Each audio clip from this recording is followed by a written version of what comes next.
말씀을 가르치거나 전할 때 언제나 항상 세분화시켜 전해야 하는 이유. 우리가 예수님을 믿고 난 후 교회의 일원이 되어 신앙생활을 하는데 가장 많이 듣는 말이 순종하라, 기도하라는 말씀일 것입니다. 그만큼 신앙생활하는 데 있어서 중요한 요소들이기 때문입니다. 순종이 없는 믿음은 죽은 믿음, 즉 자신이 가지고 있는 믿음이 거짓 믿음임을 스스로 드러내는 증거가 되는 것입니다. 순종해라 말씀 모음입니다. 요한복음 3장 36절. 아들을 믿는 자에게는 영생이 있고 아들에게 순종하지 아니하는 자는 영생을 보지 못하고 도리어 하나님의 진노가 그 위에 머물러 있느니라. 사도행전 5장 27절에서 29절. 그들을 끌어다가 공회 앞에 세우니 대제사장이 물어 이르되 우리가 이 이름으로 사람을 가르치지 말라고 엄금하였으되 너희가 너희 가르침을 예루살렘에 가득하게 하니 이 사람의 피를 우리에게로 돌리고자 함이로다. 베드로와 사도들이 대답하여 이르되 사람보다 하나님께 순종하는 것이 마땅하니라. 사도행전 5장 31절에서 32절. 이스라엘에게 회개함과 죄사함을 주시려고 그를 오른손으로 높이사 임금과 구주로 삼으셨느니라. 우리는 이 일의 증인이요 하나님이 자기에게 순종하는 사람들에게 주신 성령도 그러하니라 하더라. 로마서 6장 16절. 너희 자신을 종으로 내주어 누구에게 순종하든지 그 순종함을 받는 자의 종이 되는 줄을 너희가 알지 못하느냐. 혹은 죄의 종으로 사망에 이르고 혹은 순종의 종으로 의에 이르느니라. 로마서 10장 21절. 이스라엘에 대하여 이르되 순종하지 아니하고 거슬러 말하는 백성에게 내가 종일 내 손을 벌렸노라 하였느니라. 골로새서 3장 20절에서 22절. 자녀들아 모든 일에 부모에게 순종하라. 이는 주 안에서 기쁘게 하는 것이니라.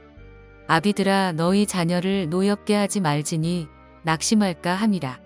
종들아 모든 일에 육신의 상전들에게 순종하되 사람을 기쁘게 하는 자와 같이 눈가림만 하지 말고 오직 주를 두려워하여 성실한 마음으로 하라. 히브리서 3장 18절. 또 하나님이 누구에게 맹세하사 그의 안식에 들어오지 못하리라 하셨느냐. 곧 순종하지 아니하던 자들에게가 아니냐. 히브리서 5장 8절에서 9절. 그가 아들이시면서도 받으신 고난으로 순종함을 배워서 온전하게 되셨은즉 자기에게 순종하는 모든 자에게 영원한 구원의 근원이 되시고. 히브리서 11장 31절. 믿음으로 기생 라합은 정탐꾼을 평안히 영접하였으므로 순종하지 아니한 자와 함께 멸망하지 아니하였도다. 야고보서 2장 14절에서 17절. 내 형제들아 만일 사람이 믿음이 있노라 하고 행함이 없으면 무슨 유익이 있으리요. 그 믿음이 능히 자기를 구원하겠느냐.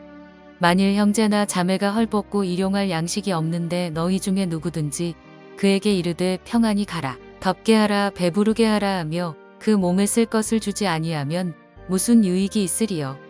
이와 같이 행함이 없는 믿음은 그 자체가 죽은 것이라.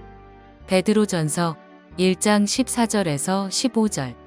너희가 순종하는 자식처럼 전에 알지 못할 때에 따르던 너희 사욕을 본받지 말고 오직 너희를 부르신 거룩한 이처럼 너희도 모든 행실에 거룩한 자가 되라. 위에서 살펴본 말씀처럼 그 말씀에 순종하는 것이 믿음의 사람의 본분입니다. 그런데 그 말씀에 순종하는 것보다 더 중요한 것이 있습니다. 그것은 그 말씀에 어떻게 순종하는가입니다.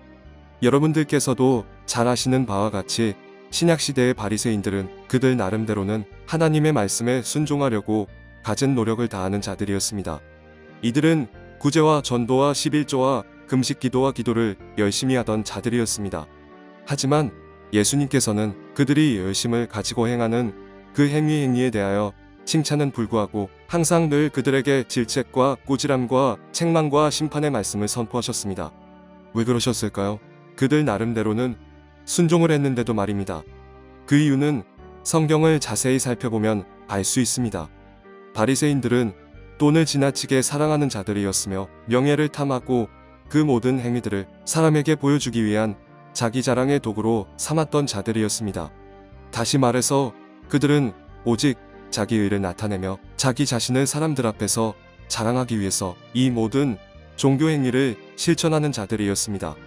그렇기 때문에 그들 거의 대다수가 혹독한 심판이 임하게 될 것이라는 무서운 말씀을 예수님께 듣게 됩니다. 마태복음 6장과 15장과 23장, 누가복음 18장을 읽어 보시길 바랍니다. 혹시 우리들의 모습이 이와 같지는 않은지 되돌아보아야 합니다. 자신의 신앙을 냉정히 돌아보는 시간을 가져보시길 바랍니다. 이어서 우리의 영혼의 호흡인 기도에 대하여 말씀을 나누겠습니다.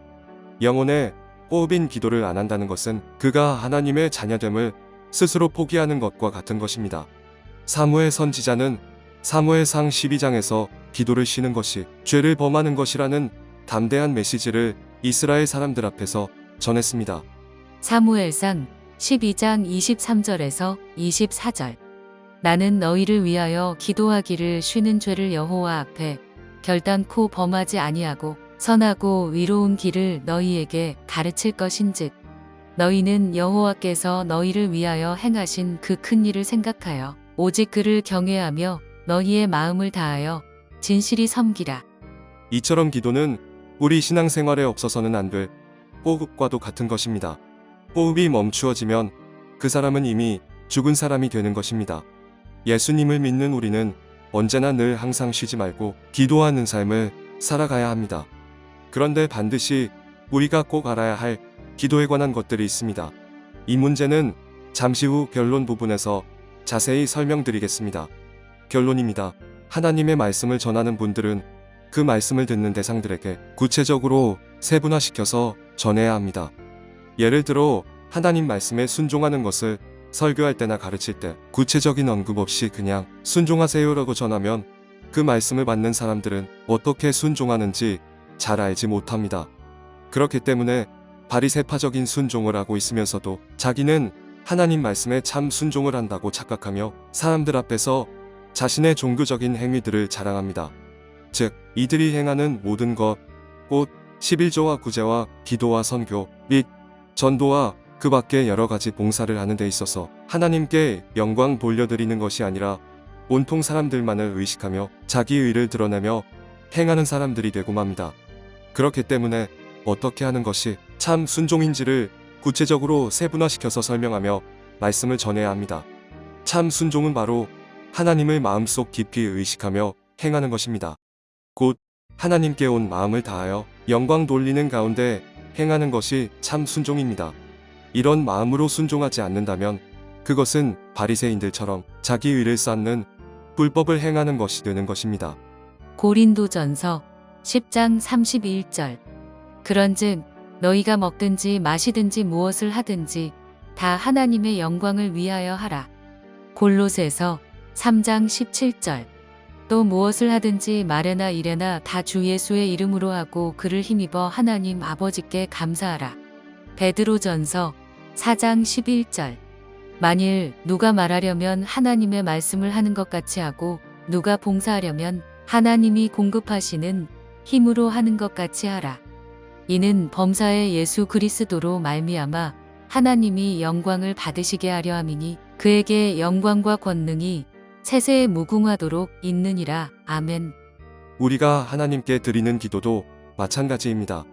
여러분, 기도하세요 라고만 하고 던지지 마시고 이렇게 기도하셔야 한다는 것을 구체적으로 세분화시켜서 설명해야 합니다.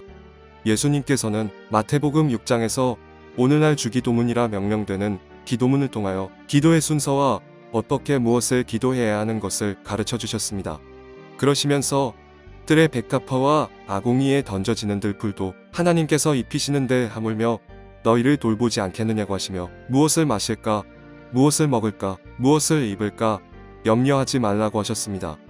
이어서 그런 것들은 나를 믿지 않는 이방인들이 구하는 것이라고 하시며 너희는 먼저 그의 나라와 그의 의를 구하는 자가 되어 그 뜻대로 할 때 너희가 필요로 하는 것을 채워주신다는 말씀을 하셨습니다. 그런데 많은 사람들의 기도는 자기의 필요를 구하는 것으로 시작해서 온통 육체의 소욕을 채워달라는 기도로 마무리되곤 합니다. 이 모든 것이 기도에 대한 구체적인 가르침의 미비 때문에 일어나는 일입니다. 끝으로 혹시 이 영상을 접하는 여러분 중에 교회 내에서 주일학교 교사이거나 중고등부 교사이거나 하트 사역자이거나 선교사님이나 목사님이시라면 어떤 주제의 말씀을 전할 때 좀 더 구체적이고 세분화시켜서 말씀을 전하시길 바랍니다. 그렇게 될 때에 그 말씀을 받는 사람들이 무작정 자기 마음대로 순종하거나 자기 멋대로 기도하지 않고 하나님의 뜻에 맞춰서 기도하며 순종하는 사람들로 변화될 수 있습니다. 할렐루야, 하나님을 찬양합니다.